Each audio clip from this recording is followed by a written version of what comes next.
In a world where everyone is quick to react, quick to defend, argue, explode, the real power belongs to the one who remains still, the one who doesn't take the bait, the one who watches the storm without becoming it.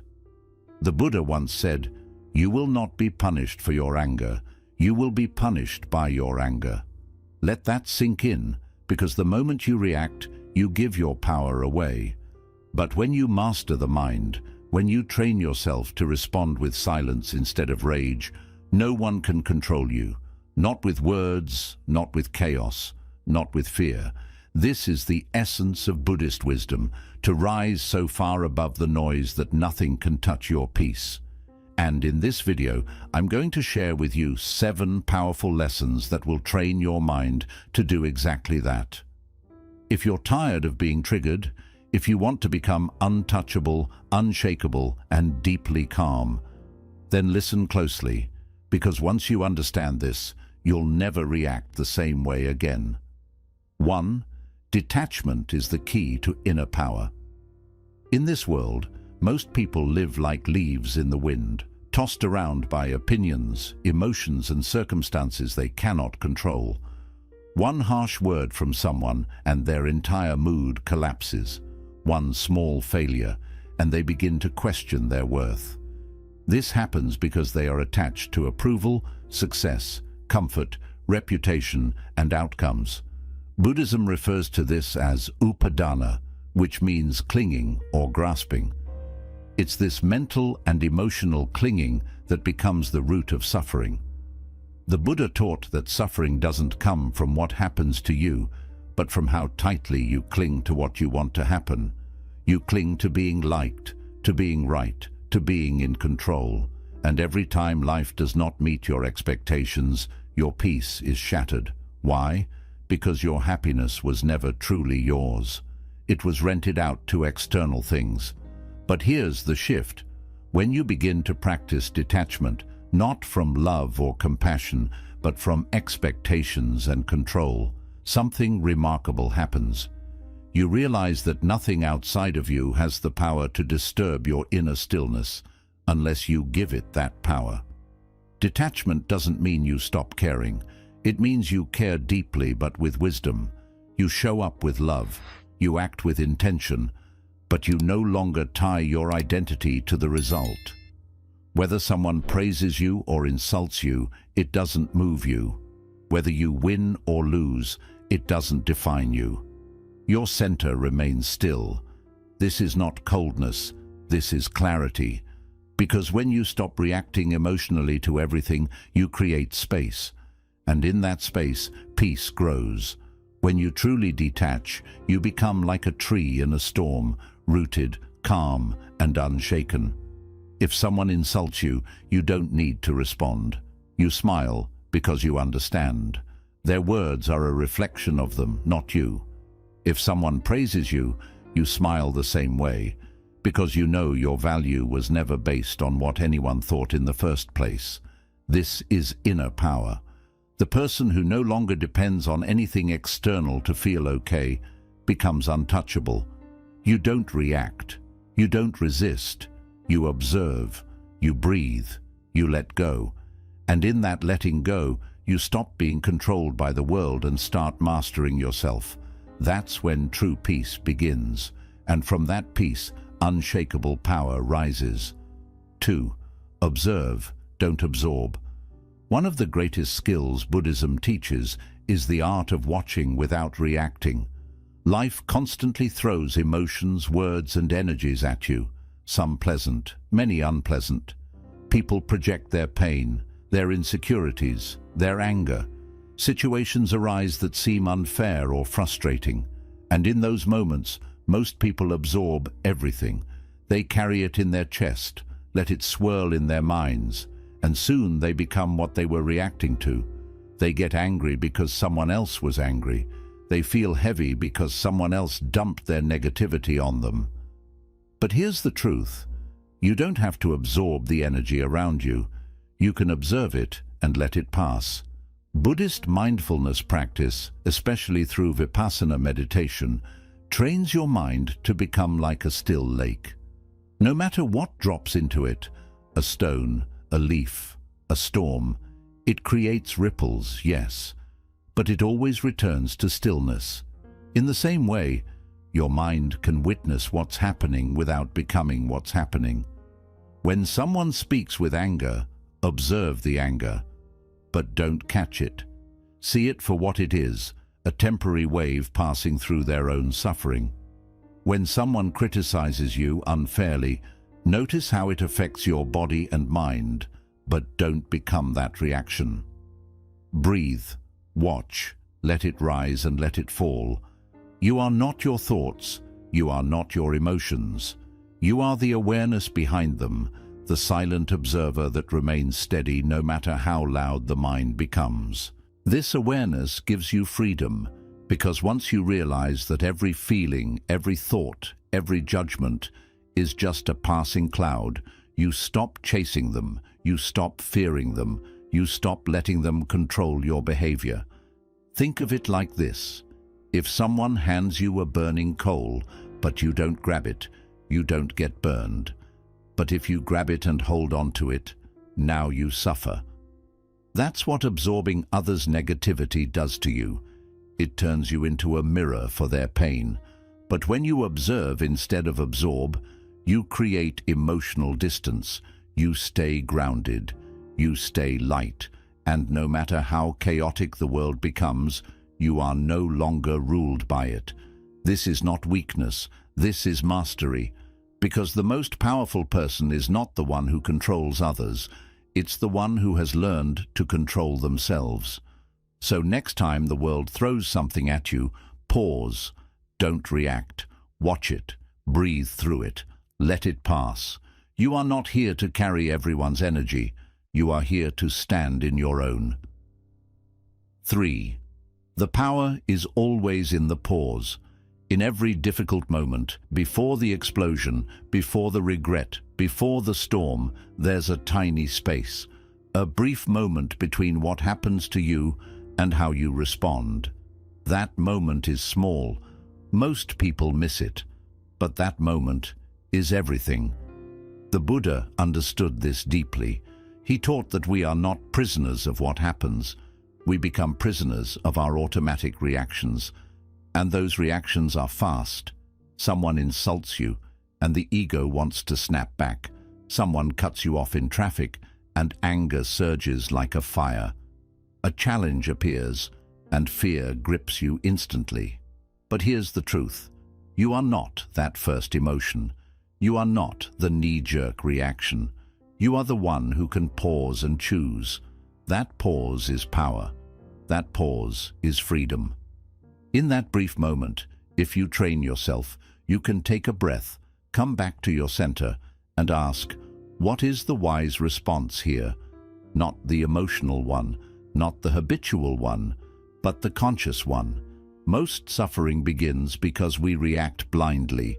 We say words we don't mean. We take actions we later regret. And all of it happens because we let emotions hijack the moment. But when you insert a pause, just a breath, a heartbeat of stillness, you break the pattern. You interrupt the storm before it floods your mind. You step out of your conditioned habits and into awareness. Buddhist practice trains this through meditation. You sit, you watch the breath. A thought comes, a sensation arises, but you don't act, you pause. This rewires your brain. It teaches you to feel without reacting, to notice without being controlled. The more you practice this, the stronger your pause becomes. You go from instantly reacting to instantly observing. You learn to speak not to hurt, but to heal. You learn to act not out of impulse, but from grounded clarity. And over time you realize the pause didn't just prevent damage. It created space for wisdom. You didn't just avoid reacting. You rose above the chaos. That's real strength. Not how fast you react, but how deeply you can pause. Because in that pause, you gain your power back. You reclaim your inner space. And from that stillness, you move with intention, not emotion. So next time something shakes you, remember, you don't have to react. You can pause, you can breathe, and in that breath, you become free. 4. Let the fire burn out on its own. When someone throws anger at you, the natural instinct is to throw it back. You feel the heat rising in your chest, your thoughts race, and suddenly you're in a battle of emotions trying to prove, defend, or destroy. But Buddhism offers a radical and liberating truth. You don't have to fuel the fire. You can let it burn out on its own. The Buddha taught that hatred is never ended by hatred. Not once in human history has more anger healed another's anger. Only non-hatred, only understanding and stillness can bring peace. When someone directs negativity toward you, they are handing you a torch. If you take it, the fire spreads. But if you refuse to pick it up, it dies. That's what inner mastery looks like. It's not about being passive or weak. It's about knowing that engaging in every argument, defending yourself against every insult, and reacting to every provocation drains your peace and strengthens your ego. The ego wants to fight, but the soul wants to stay free. Imagine this: someone comes to you full of rage. They scream, they insult, but you remain calm. You don't argue, you don't defend. You simply let them speak. And when they're done, you choose silence. No reaction, no emotional response, just presence. At first, it may confuse them. Then, it disarms them, because they realize something they never expected. They can no longer control you. Your refusal to respond is not weakness. It's a higher form of power. Because when you don't return anger with anger, you don't carry it in your heart. You stay light, you stay free. Think of it like this. If someone hands you a heavy rock and you refuse to carry it, who holds the burden? They do. That's exactly what happens with emotional fire. If you don't pick it up, it stays with them and slowly extinguishes on its own. Letting the fire burn out also protects your mind. Every reaction you make strengthens a habit in the brain. If you keep responding to negativity with more negativity, you train yourself to be reactive, angry, and unstable. But if you consistently choose calmness and space, you rewire your mind for peace, for wisdom, for control. You become like a stone temple in the middle of a storm. No matter how hard the wind blows, it cannot be moved. That's who you're becoming. A person whose peace can't be disturbed because you've learned that your energy is sacred and you refuse to waste it on meaningless fires. So next time someone tries to pull you into their drama, ask yourself, is it worth my peace? Do I need to light my own soul on fire just to win this moment? The answer is no. Stay quiet. Stay centered. Let their fire burn out while you remain untouched by the flames, because your peace is not something they can take. It's something you protect with your silence, your awareness, and your refusal to be moved. 5. Silence is the language of the wise. In a world where noise is constant, opinions are loud, and everyone seems to be in a race to be heard, silence has become rare and powerful. Buddhism teaches us that silence is not simply the absence of words. It is the presence of deep awareness. It is the space where wisdom lives. In the Dhammapada, it is written, "Better than 1,000 hollow words is one word that brings peace." And sometimes even that one word is unnecessary. The person who has mastered silence doesn't need to explain themselves. They don't need to fight for attention or prove their worth or out-talk anyone. They speak when it is necessary. They stay silent when it is wise, and when they do speak, their words carry weight because they are rooted in clarity, not reaction. You see, when you speak from a place of ego, you often say things that bring regret. You say too much. You defend too hard. You argue too long. You lose your peace just to win an argument that, in the end, didn't matter. But when you begin to cultivate inner silence, you realize that not every action deserves a response. Not every opinion needs a reaction. Not every insult needs to be answered. This doesn't mean you allow people to walk over you. It means you have become so secure within yourself that you no longer feel the need to prove anything. You realize that your worth is not found in how loud your voice is, but in how steady your spirit remains. Silence is not weakness. Silence is control. It is the ability to stay grounded when provoked. It is the decision to not let external chaos stir your internal peace. When someone attacks you with words, you are faced with two choices. You can react, defend, and fire back, playing the same game of ego, or you can remain silent, not out of fear, but out of deep understanding, because you know their words are a reflection of them, not you. And here is where silence becomes your armor. Imagine someone shouting at you, trying to provoke you, expecting you to break, but you say nothing. You look at them, not with hate, not with arrogance, but with complete stillness. That stillness speaks louder than any words could. It says, "I do not fear you. I do not need your validation, and I will not give you the power to control my state of mind." That is power. That is spiritual maturity, and that is the language of the wise. The Buddha himself was a master of silence. He would sit quietly when questioned by those who wanted to trap him with words. He knew engaging with ignorance often fuels it. Silence, on the other hand, often dissolves it. When you choose silence over reaction, you do three things. You protect your energy. Words are powerful. Engaging in constant debates and emotional reactions drains your mental energy. When you stay silent, you save that energy for what truly matters. Your inner growth, your peace, your purpose. You gain clarity. In silence, you can observe clearly. You can see the situation for what it really is.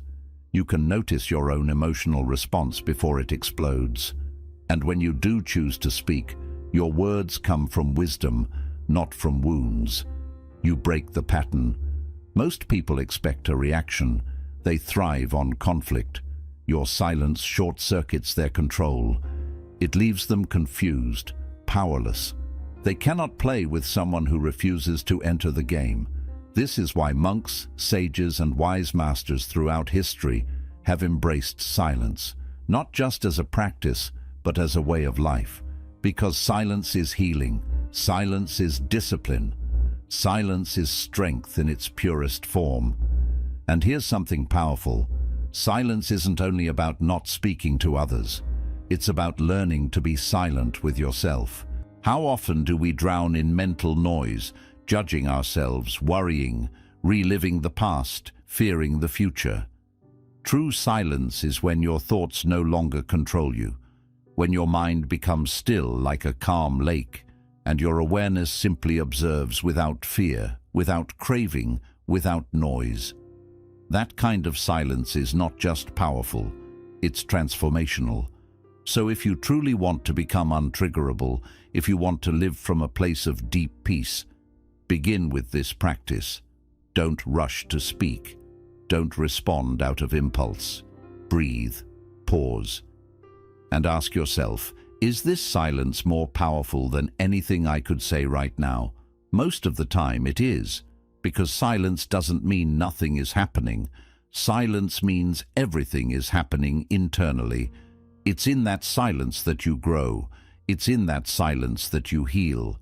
And it's in that silence that you discover the power you've always had, but were too distracted to notice. 6. Acceptance ends all suffering.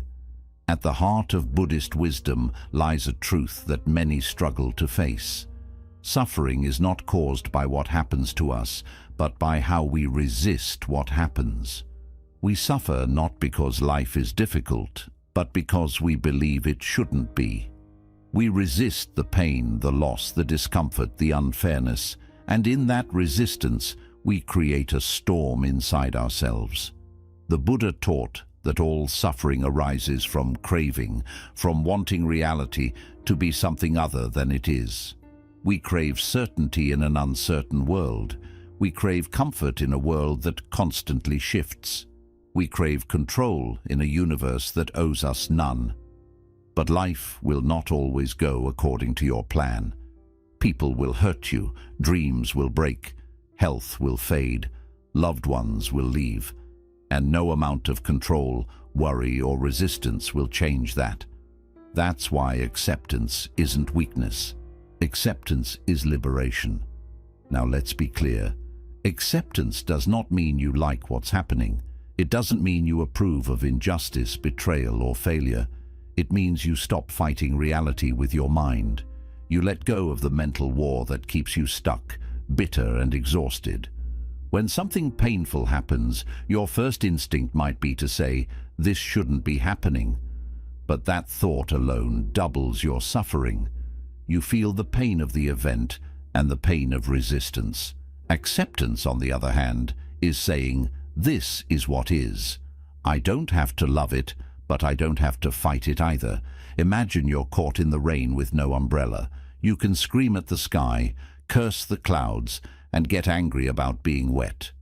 Or you can breathe, feel the raindrops, and simply walk. Either way, you're getting wet. But only one path brings peace.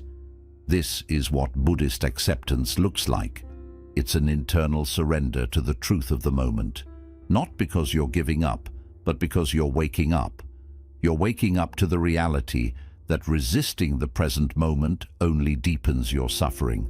You're waking up to the understanding that peace doesn't come from changing what is, but from being at peace with what is. This doesn't mean you stop striving. It means you stop arguing with life as it unfolds. You do what you can. You change what is within your control. But you no longer poison your soul with rejection of what's beyond it. Acceptance also frees you from people's behavior. You can't control how others act. People may disrespect you, misunderstand you, or mistreat you. You could spend your life trying to fix them. Or you could accept who they are and set clear boundaries from a place of peace, not rage. When you accept others as they are, not in resignation, but in recognition, you take back your emotional power. You stop needing them to behave a certain way to be okay. You stop being controlled by their actions and instead live from a place of inner stability. Even with yourself, acceptance is the first step to transformation. You can't change what you haven't accepted. You can't heal from something you're still denying. Accept your flaws, your mistakes, your shadows.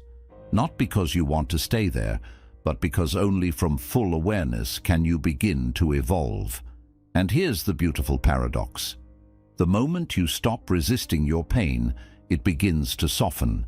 The moment you stop running from your fear, it begins to lose its grip. The moment you say, "This is how it is right now," you create space for peace to enter. Acceptance isn't the end, it's the beginning. It's the moment you stop pushing and start flowing. You stop being a prisoner to outcomes and start becoming a master of your inner world. Let's take this deeper. When you accept life, you align yourself with reality, and in that alignment, things begin to shift. Not because you force them, but because you no longer block them with resistance. Peace, clarity, and strength arise naturally. You are no longer swimming upstream against life. You are flowing with it, adjusting with grace, moving with wisdom. This doesn't mean life gets easier. It means you get stronger.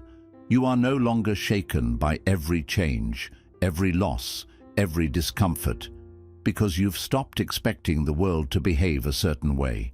You've stopped needing the moment to be perfect in order to be at peace. So when something painful happens, instead of saying, "Why me?" try saying, "What now?" Instead of collapsing into resistance, rise into awareness. Breathe, feel, let it be. You don't have to like it. You don't have to stay in it. But you don't have to fight it either. Acceptance is your doorway to freedom. It doesn't erase the challenge, but it removes the suffering around the challenge. It opens your heart to clarity and shows you what's next, without the noise of resistance clouding your mind. Because once you learn to accept what is, fully, openly, without judgment, you become the calm in the storm. You stop being a victim of circumstance, you stop being ruled by fear, and you begin to move through life with the quiet confidence of someone who knows, I can face whatever comes because I don't need to fight it anymore. That is true peace. And the best part is that peace isn't waiting for life to be perfect. It's waiting for you to stop resisting, right here, right now. Now, let's look at something most people miss, the power of focused energy over time. In Buddha's teachings, there's a deep truth that often goes unnoticed.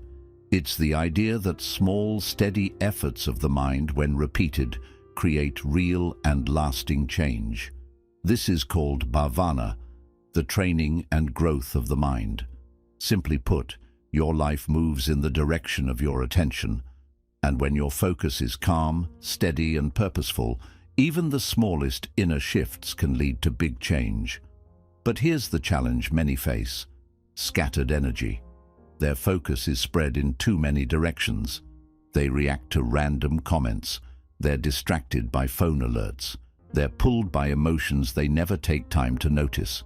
Their mind jumps from past regrets to future worries, from comparing to doubting, from the present to noise, again and again. And this scattered attention isn't just tiring, it's weak.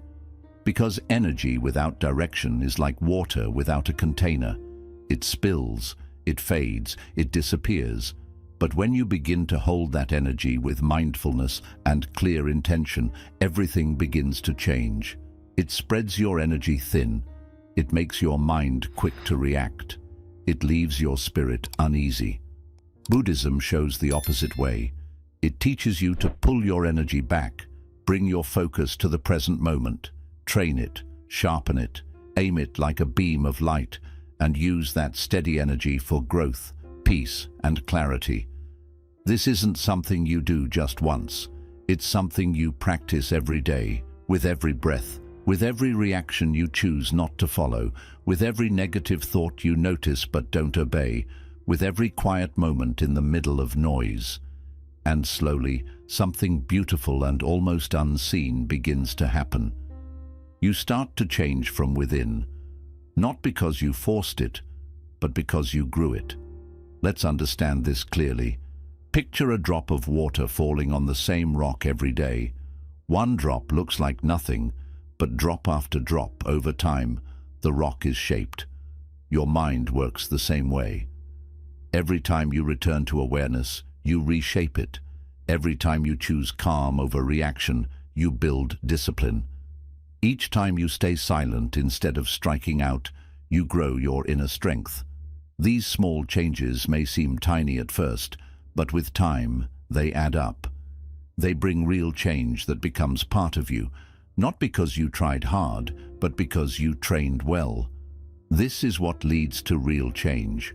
Not sudden bursts of motivation, not big promises, but steady focus, quiet discipline, and daily mindfulness. And here's the miracle. The more you turn your energy inward, the more peace you feel on the outside. The more grounded you are, the less the world can shake you. And the more present you become, the more life flows in tune with your spirit. This isn't about being perfect, it's about being aligned. You start living in line with what matters most: your values, your inner truth, your path. Distractions lose their grip, triggers lose their control. And peace isn't something you run after anymore, it becomes part of who you are. Now, some might wonder, what if I've failed before? What if I lose focus? What if I lose control sometimes? The answer is simple: start again. Start again, and again, and again.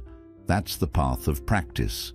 Even wise monks and great teachers have drifted into thought, felt strong emotions, or slipped into old ways.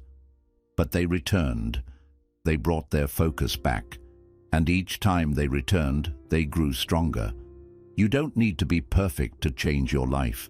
You just need to stay committed to returning, to your breath, your center, your practice.